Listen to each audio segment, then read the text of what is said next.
नमस्कार। मैं हूं संजीव श्रीवास्तव। आप देख रहे हैं 4 PM news network. Madhya Pradesh अजब है, मध्य प्रदेश गजब है। ये तो मध्य प्रदेश का एक बहुचर्चित विज्ञापन की लाइन है। लेकिन मध्य प्रदेश से कई ऐसे रंग निकलते हैं जब मुंह से निकल जाता है कि अजब है, गजब है। मध्य प्रदेश में निजाम बदल चुका है। मध्य प्रदेश में बीजेपी की ही सरकार है।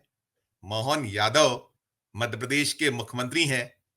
लेकिन कुछ ऐसा मध्य प्रदेश में निरंतर हो रहा है, चल रहा है, खासकर चाहे वो अधिकारी गण हो या फिर राजनेता हो और या फिर जनप्रतिनिधि। इन सबके जो आचरण है, अंदाज है, उसी वजह से सवाल खड़ा किया जा रहा है कि एमपी अजब है। अभी तो इस वक्त देश राम मंदिर के रंग में सराबोर है। रामलला की प्राण प्रतिष्ठा हो चुकी है। लेकिन कुछ ऐसे घटनाक्रम मध्य प्रदेश में निरंतर हो रहे हैं जिसको लेकर सवाल खड़े हो रहे हैं।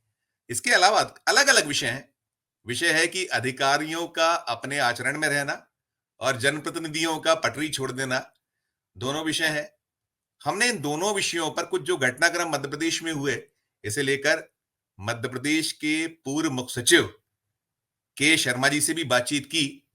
वे कैमरे के सामने तो नहीं आए, लेकिन उन्हें दोनों ही जो मध्य प्रदेश में जिस विषय पर हम बात करने जा रहे हैं, एक तो अधिकारियों के आचरण पर जो उंगली उठ रही है, तो उसमें उसे लेकर उन्होंने कहा कि निश्चित तौर पर यदि कोई भावावेश है, अतिरेक है, तो वो अपनी जगह है, लेकिन अपने आचरण में जद में रहना चाहिए अधिकारियों को, अफसरों को, कर्मचारियों को। उधर कुछ जनप्रतिनिधि जिस तरीके से अधिकारियों को लेकर पेश आ रहे हैं, उसे लेकर भी उन्होंने कहा कि किसी भी सूरत में राज्य की जो मशीनरी है, सरकारी अफसरान है, नौकरशाह हैं या मैदानी अधिकारी हैं, यदि इन्हें डिमोरलाइज किया जाएगा तो सरकार को कठिनाई पेश आएगी, दिक्कत आएगी, अफसर डिमोरलाइज होगा। और एक पूरी प्रक्रिया है, एक नियम है जिसके तहत यदि कोई नेता है, राजनेता है, जनप्रतिनिधि है, तो उसके पास में बहुत सारे ऐसे रास्ते हैं जिसके तहत यदि कोई अफसर ठीक से काम नहीं कर रहा है, वो कदाचरण कर रहा है, तो उसके खिलाफ कार्रवाई हो सकती है। तो ऐसे ही विषयों पर हम बात करने जा रहे हैं और हमारे साथ एक बहुत खास मेहमान जुड़ने जा रहे हैं। वे मध्य प्रदेश राज्य विधानसभा के पूर्व प्रमुख सचिव हैं, रिटायर्ड प्रमुख सचिव हैं, और उन्होंने नियम कायदे जो बनते हैं उस विधान से वे आते हैं। तो हम उन्हीं से इन सारे विषयों पर बात करने के लिए जुड़ने जा रहे हैं। हमारे साथ जुड़े हैं श्री भगवान देव जी इसरानी साहब। भगवान देव जी इसरानी साहब, आपका बहुत बहुत स्वागत है हमारे इस खास कार्यक्रम में। हम शुरुआत करने जाएंगे, हम चाहेंगे कि जो मध्य प्रदेश सिविल सेवा आचरण नियम 1965 क्या है, क्या कहता है, वो वहां से हम शुरुआत करेंगे। प्लीज आप बताइए। आपका माइक अनम्यूट कर लीजिएगा, माइक अनम्यूट कर लीजिए।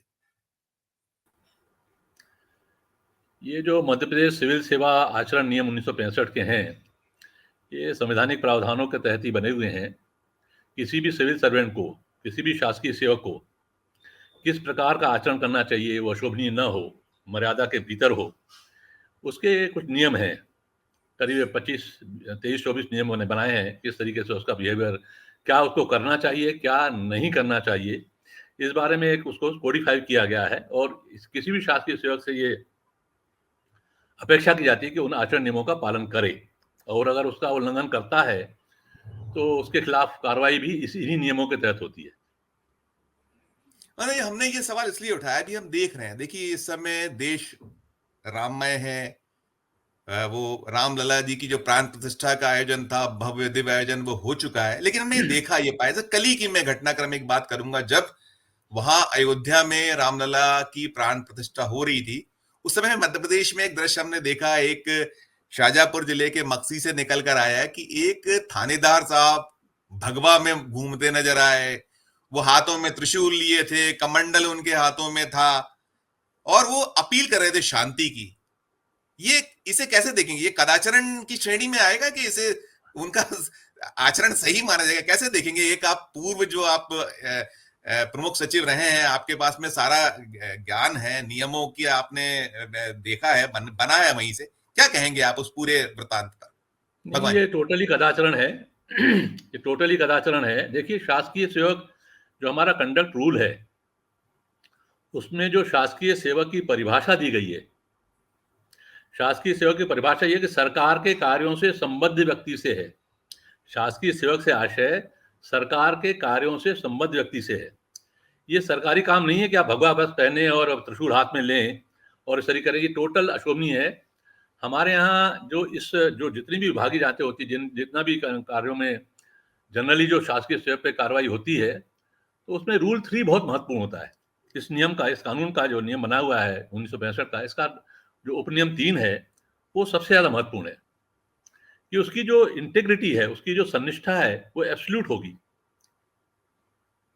वो पूरे तरीके से उसकी इंटेग्रिटी कहीं भी डाउटफुल नहीं होना चाहिए, कर्तव्यपरायण होना चाहिए और ऐसा कोई भी काम नहीं करेगा जो शासकीय सेवक के लिए अशोभनीय हो।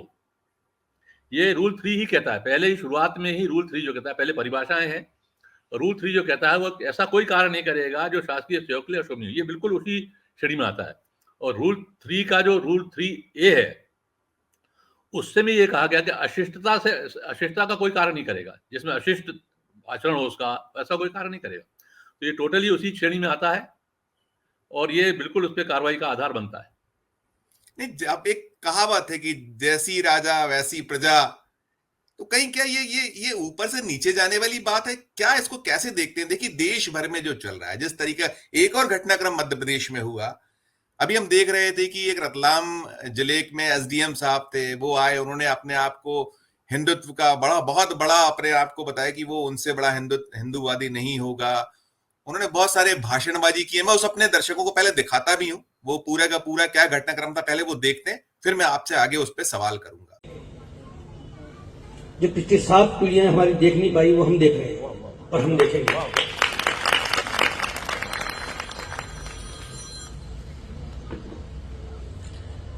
गर्व है मुझे हिंदू होने पर, गर्व है मुझे राम राज की स्थापना होने पर, गर्व है मुझे मंदिर बनने पर। मैं चाहता हूं दीपावली फीकी पड़ जाए 22 तारीख के आगे। 250 दुकानों के लाइसेंस हमने आज जारी किए हैं, पटाखों की दुकानों के। कोई पॉल्यूशन नहीं होता, जी भर के पटाखे फोड़िए। तो ये था एसडीएम रतलाम वाला चित्र या वो वीडियो वायरल हुआ, जिसकी बड़ी चर्चा हुई, जिसमें वो साफ कहते नजर आ रहे हैं। उन्होंने अपने आप को बड़ा हिंदू एक बताया। ठीक है, ये जो इस समय देश में जो माहौल है उसमें निकल आता। और मैंने इस पे भी के शर्मा जी से पूछा था, उन्होंने कहा ठीक है ये हो सकता है, लेकिन मैंने उसके बाद का एक घटनाक्रम देखा, वो कह रहे हैं खूब पटाखे चलाइए, खूब पटाखे फोड़िए, कोई प्रदूषण नहीं होता। वो खुद ही सरकार का एक नियम है, उस नियम का वो कहीं उल्लंघन करते नजर आ रहे हैं। कैसे देखते हैं, क्या कहेंगे आप? ये जो हो रहा है, इस पे ओवरऑल जो चल रहा है, ये क्या ठीक है, उचित है ये, भगवान जी? नहीं, बिल्कुल नहीं, गलत है, बिल्कुल पूरी तरीके से गलत है। अति उत्साह में ये अधिकारी या कर्मचारी ये करते हैं। अपरिपक्वता कहेंगे इसको, बचपना कहेंगे, या इसको अति उत्साह कहेंगे।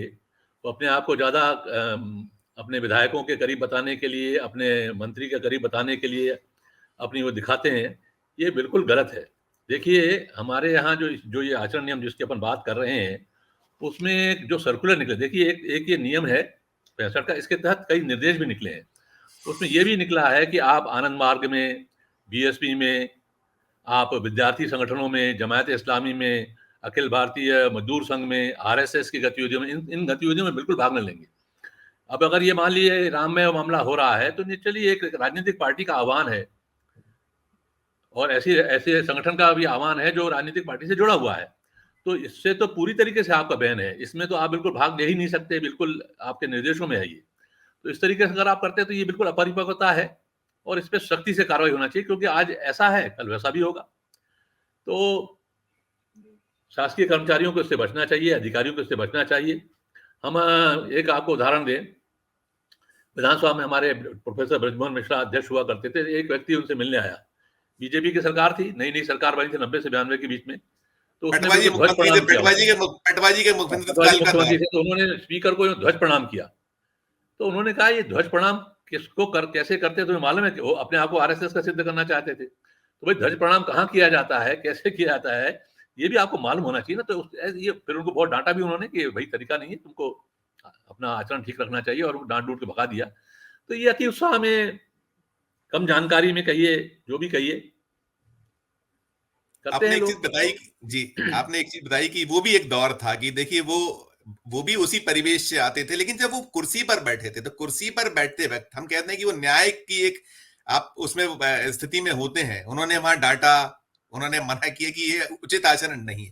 लेकिन अब दूसरी तरफ एक तो ये हुई कि ये अफसरान बेलगाम या एक इस तरीके से होते चले जा रहे हैं, इसमें कहीं ना कहीं सरकार का भी अपना एक पक्ष है जो हाँ, उनको एक निश्चय। जब छूट की। सरकार ही पूरी भगवा हो गई है, सरकार ही पूरी धार्मिक आयोजनों में एकदम पूरी तरीके से शामिल हो गई है, तो शासकीय कर्मचारी को लगता है, डर नहीं लगता, उसको लगता है अगर मैं ये करूँगा तो मुझे प्रोटेक्ट करने वाले भी रहेंगे, जो कि पहले नहीं होता था। ये अभी अभी हाल की शुरुआत है। तो जैसा हमारे राजेंद्र प्रसाद जी जो राष्ट्रपति थे, इस देश के प्रथम राष्ट्रपति थे, वो कहते थे यथा राजा तथा प्रजा। जी, अब राजा जैसे होंगे वैसी प्रजा बनेगी। तो राजा आजकल जिस तरीके से बिहेव कर रहे हैं, उसी तरीके से प्रजा करना चाह रही है। लेकिन फिर भी मैं कहूँगा कि शासकीय सेवकों को इससे बचना चाहिए। इसमें आप देखते हैं हमने संविधान की शपथ ली है। अगर वो राजा की बात करें, संविधान से बंधे हुए ने शपथ ली है, सर्वधर्म समभाव सारी चीजें उसमें समाहित होती हैं। शपथ कई बार ली जाती है कि जब आप चुने जाते हैं तो आप विधायक हैं, सांसद हैं, तब आपको सदन में शपथ होती है। जब आप मंत्री बनते हैं, मुख्यमंत्री बनते हैं, तो आप एक वो एक ओथ अलग होती है। तो ये कैसे, इसको क्या आप व्याख्या कीजिएगा इस पे? नहीं, नहीं, सही है ना। धर्म विशेष के प्रति आपका रुझान जो है आपको रोकता है। जो शपथ आप मंत्री की, विधायक की, सांसद की या शासकीय सेवक की लेते हैं, उसमें धर्म विशेष के प्रति सार्वजनिक आचरण आपका जो है, सार्वजनिक प्रदर्शन आपको रोकता है, आपको नहीं करना चाहिए।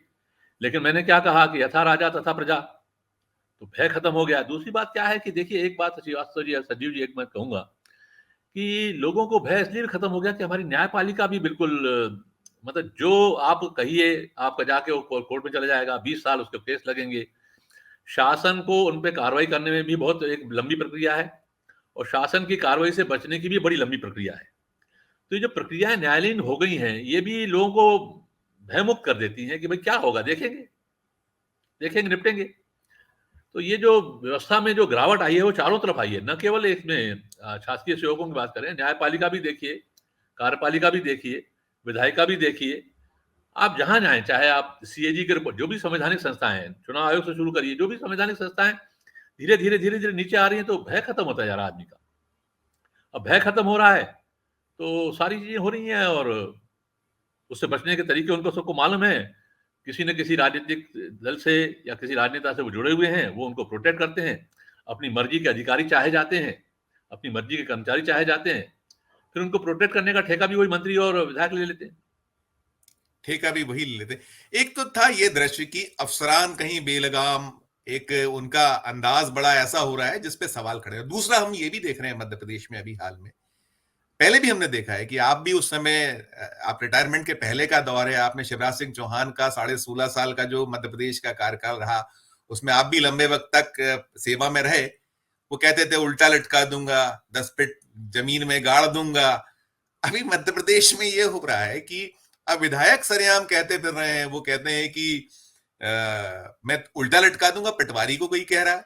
एक दृश्य वो भी आया जब हमने देखा कि केंद्रीय मंत्री ज्योतिरादित्य सिंधिया जी का एक 2 दिन पहले का कार्यक्रम वीडियो वायरल हुआ, और उसकी चर्चाएं देश भर में। वो मंच पर कलेक्टर और एसपी को ऐसे फटकार रहे हैं जैसे क्लास में मास्टर साहब या हेडमास्टर डांटते हैं, फटकारते हैं, या एक कोई ऐसे अपने कार्यकर्ता को डांटा जाता है, जिसकी बड़ी चर्चा है कि वो भी अल्टीमेटली एक उससे आने वाला शख्स है। वो सिविल सेवा का, अखिल भारतीय सेवा का अधिकारी है। ऐसे डांटना, इसको कैसे देखते हैं? मैं सबसे पहले सिंधिया जी वाली बात करूंगा कि वो जो उन्होंने फटकारा, आपने उस वीडियो को देखा होगा, किस रूप में देखेंगे? क्या ऐसे मशीनरी सरकारी तंत्र चल पाएगा? क्या आपकी प्रतिक्रिया? नहीं, बिल्कुल गलत है, ये बहुत दुखद है। और ऐसे व्यक्ति को जो केंद्रीय मंत्री हो, अगर आप ही सिविल सर्वेंट की इज्जत नहीं करेंगे तो पब्लिक कैसे करेगी? कल वो पब्लिक उनको कमरे में जाके मारेगी, कमरे में जाके डांटेगी, कमरे में जाके नारेबाजी करेगी। तो ये व्यवस्था कैसे चलेगी? सिविल सर्वेंट जो हैं, जो यूपीएससी पास करके कलेक्टर और एसपी बनते हैं, ये देश की टॉप सिविल सेवा है साहब। अगर उनका आप इस तरीके से खुलेआम सार्वजनिक रूप से बेइज्जती करेंगे, तो आप क्या संदेश देना चाहते हैं और कैसे व्यवस्था चलेगी? सिस्टम ही बिगड़ जाएगा आपका पूरा। भाई आप देखिए, एक सिपाही है, मान लीजिए वो एसपी से जुड़ा हुआ है, या एक टीआई है, वो मंत्री से जुड़ा हुआ है और सीधे मंत्री से बात करता है, वहां से निर्देश लेता है, तो एसपी की कौन सुनेगा?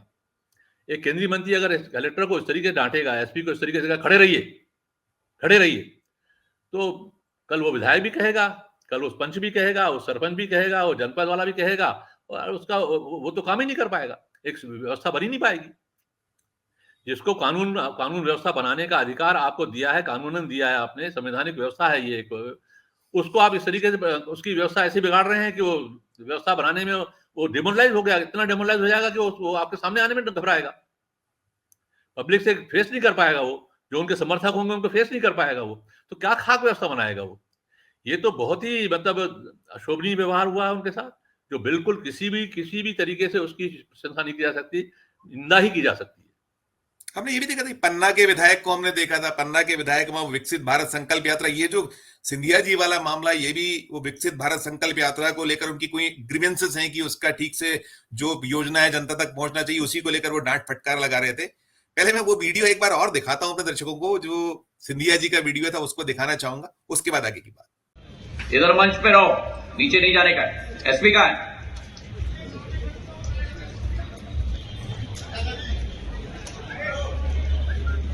बुलाओ एसपी को। मंच पे खड़े रहो तुम। एक एक प्रशासन का आमला एक एक योजना के लिए के साथ इस गाड़ी के साथ चलेगा। ये प्रचार की गाड़ी नहीं है। प्रधानमंत्री जी का संकल्प है कि 100% जितनी भी योजनाएं भारत सरकार की हैं, 100% उसका लाभ मेरे देश के एक एक गरीब को मिलना चाहिए। मेरे भाई और बहन, एक जमाना था इस देश में 65 वर्ष, जहां मेरे देश के नागरिकों को, मेरे गुना के नागरिकों को प्रशासन के इर्द गिर्द घूमना पड़ता था, लाइनें लगती थी, 5 दिन 6 दिन सुनवाई नहीं होती थी। आज प्रधानमंत्री जी के नेतृत्व में जो सरकार बनी है, आपको प्रशासन के चक्कर नहीं लगाने होंगे। प्रशासन आपके घर पे दस्तक देगा आपकी सेवा करने के लिए, मेरे भाई और बहन। तो ये था सिंधिया जी का वो वीडियो जो खासा चर्चाओं में, सुर्खियों में। तो मैं वही कहता, ऊपर से नीचे जाता है मसला मामला। पहले कभी शिवराज जी कहते थे, फिर मोहन यादव जब आए तो मोहन यादव में हमने ये पाया मुख्यमंत्री बनने के बाद कि वो कार्रवाइयां कर रहे हैं। अभी हमने उनके मुख से ऐसे शब्दों का जो इस तरीके के निकल के आए हैं वृतांत, अभी तक उन्होंने कोई अमर्यादित व्यवहार भी नहीं किया है। अमर्यादित तो कोई बात, हर अमर्यादित काम को उन्होंने हतोत्साहित किया है, ये बिल्कुल सही है। हाँ, उन्होंने कई, जैसे अगर गुना का वो घटनाक्रम था जब वो बस हादसा हुआ तो उन्होंने एसपी कलेक्टर को रातों रात हटा दिया, या वो शाहजहांपुर का मसला था जब वो ट्रक ड्राइवर को औकात बता रहे थे कलेक्टर साहब, उन्हें तत्काल हटा दिया। ऐसे कई घटनाक्रम हुए, वो अपने मर्यादा में दिख रहे हैं, उन्हें भी कहीं अपने भाषा में उसको परिलक्षित। और हमारे पास है नियम है, कायदे कानून। हम ये चर्चा इसलिए कर रहे हैं कि यदि सिंधिया जी को कोई ग्रीवेंसेस थी, या मैं पहले उस पन्ना के घटनाक्रम की बात करूंगा। पन्ना में वो विधायक जी ने कहा कि मैं तुम्हें उल्टा लटका दूंगा, ये निकल कर आया। वो आग बबूला थे, बाप का राज नहीं, ये कहा था। और एक जगह से निकल कर आया जब वो एक विधायक जी वो वहां पटवारी से कहना है उल्टा लटका दूंगा। ऐसे 2 वृतांत हुए। तो कहीं ये चीजें जो हो रही हैं, ये है, प्रधानमंत्री जी तो कहते हैं कि मैं प्रधान सेवक हूं, फिर ये उनके जो कैबिनेट के मंत्री का ऐसा करना, या फिर अगर यहां मध्य प्रदेश में हम आए तो ये जनप्रतिनिधियों का ऐसा करना, इस पे भी आपकी कोई टिप्पणी? क्या इसको कैसे, मतलब इसमें ये ठीक उचित है, ठीक है, इसको कैसे आप वो किसी भी कीमत, देखिए श्रीवास्तव जी, ये किसी भी कीमत में उचित नहीं कहा जा सकता। ये बिल्कुल अमर्यादित है, ये बिल्कुल अवांछनीय है, ये कतई स्वीकार योग्य नहीं है।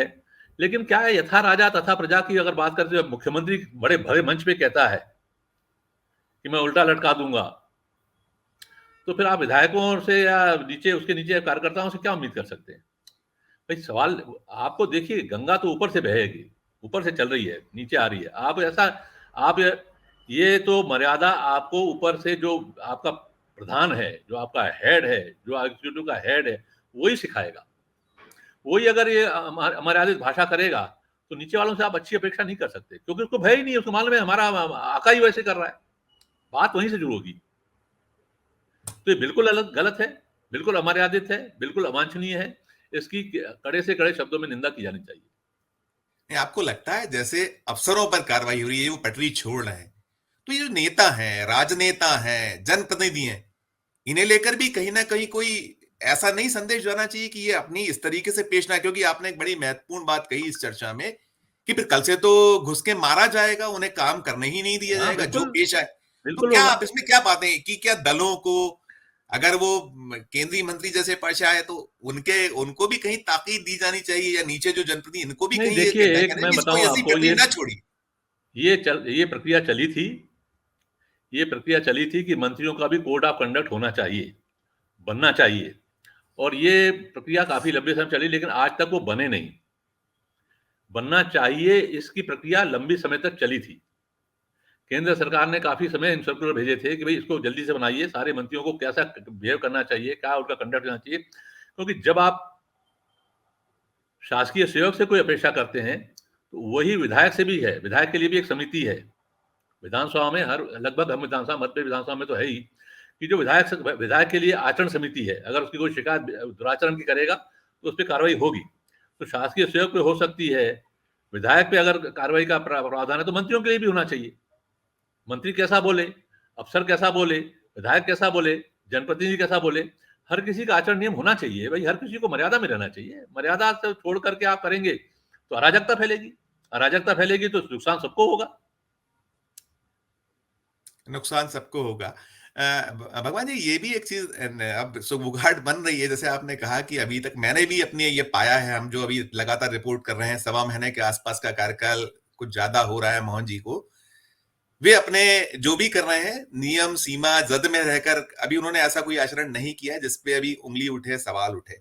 लेकिन ये सब जो कुछ हो रहा है, चाहे वो केंद्रीय मंत्री ज्योतिरादित्य सिंधिया जी का अंदाज हो, या उनके विधायकों का जो बीजेपी के मध्य प्रदेश के हैं उनका अंदाज हो, या अफसरों का अंदाज हो, ये भी एक सुगबुगाहट बनी है। और खासकर जो जनप्रतिनिधि या मंत्री हैं, नेता हैं, इनको लेकर कि कहीं ये मोहन यादव जी को फेल करने की साजिश तो नहीं चल रही थी, सुगबुगाहट है। आप इसे किस रूप में देखते हैं? अंतिम टिप्पणी।